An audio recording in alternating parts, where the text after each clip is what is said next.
મિત્રો, જો તમે ક્રોમા જેવી મોટી રિટેલ ચેઇન જેવી જે સ્ટોર છે એમાંથી તમે રેફ્રિજરેટર કે ઇલેક્ટ્રોનિક ઇક્વિપમેન્ટ લીધા હોય અને એ બગડેલા નીકળે તો તમને એના પૈસા પાછા મળે અથવા તો એ આખો પીસ રિપ્લેસમેન્ટ મળી શકે કે ના મળી શકે? તો મળી શકે. એના માટે આ રીલ છે. તો મને તમે તાત્કાલિક ફોલો કરી લેજો તો આવા વિડીયો તમને વધારે જોવા મળશે. તો વાત એવી હતી કે અમદાવાદના એક રહીશ છે પાર્થ અતુલભાઈ પટેલ.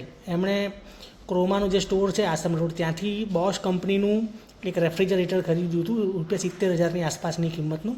અને બીજા જ દિવસથી એમાંથી પ્રોબ્લેમ્સ ચાલુ થઈ ગયા હતા. પાણી નીકળતું હતું ટ્રેમાંથી અને આખું ફ્રીઝ ગંદુ થઈ જતું હતું પાણીના કારણે.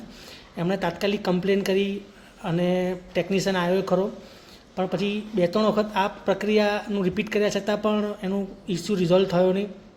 અંતે તેમણે ક્રોમામાં પણ કમ્પ્લેન કરી. ક્રોમાવાળાએ પણ બધી તપાસ કરી અને છેવટે એવું કીધું કે ભાઈ આમાં કોઈ પાર્ટ બગડેલો છે તો તમને પાર્ટ રિપ્લેસ કરી આપવામાં આવશે. પણ જે ફરિયાદી છે પાર્થભાઈ, તેમણે ચોખ્ખી ના પાડી દીધી કે હું આવો ડિફેક્ટિવ પીસ લઈશ નહીં, કારણ કે બીજા જ દિવસથી આ પ્રોબ્લેમ ચાલુ થઈ ગયો છે એટલે તમારે આખો પીસ બદલી આપવો પડે. એટલે એમણે ક્રોમા રિટેલ્સ અને જે બોશ કંપની છે એની સામે કન્ઝ્યુમર કોર્ટમાં ફરિયાદ કરી, જાતે જ કેસ લડ્યા અને તમામ પુરાવાના આધારે આ જે નામદાર કન્ઝ્યુમર કોર્ટ છે એમણે પૂરેપૂરું રિફંડ આપવા અથવા તો રિપ્લેસમેન્ટ કરી આપવાનો ઓર્ડર કર્યો છે અને ₹5,000 લિટિગેશન કોસ્ટ આપવાનો ક્રોમા અને બોસને આદેશ કર્યો છે.